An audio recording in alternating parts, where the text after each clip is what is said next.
আসসালামু আলাইকুম, সবাই কেমন আছেন? আমি আর আমার মেয়ে আবারও ঘুরতে গেলাম। পুচকি বান্ধবী আমার। যাই হোক, আমি সবার থেকে ওর সাথে ঘুরে খুবই কমফোর্টেবল ফিল করি, স্বাচ্ছন্দ্য বোধ করি। তা আমরা ফুচকা খাচ্ছিলাম। ও একটু একটু করে ফুচকা এখন সব কিছুই খেতে পারে। আমারও ভালো লাগে। আসলে ওকে নিয়ে ঘুরতে যাওয়ার মজাটাই আলাদা। তো ওই দিন ছিল ওর বার্থডে, তো একটু বাইরে গিয়ে ফুচকা খেলাম। আর এই দেখেন আইসক্রিম, সেই ওই লাল নীল সবুজ আইসক্রিমগুলো কালারফুল, তো দেখে অনেক পছন্দ করে।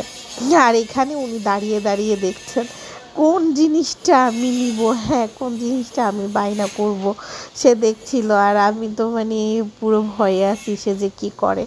তারপরে ভালোবাসার দিন, যেহেতু ভালোবাসার দিন চলে গেছে অবশ্য, কিন্তু 17 তারিখে বের হয়েছিলাম বোধহয়। আমার মেয়েকে আমি সুন্দর একটা গোলাপ ফুল কিনে দিয়েছিলাম। একটি না, অনেকগুলো, 3টা গোলাপ ফুল কিনে দিয়েছিলাম।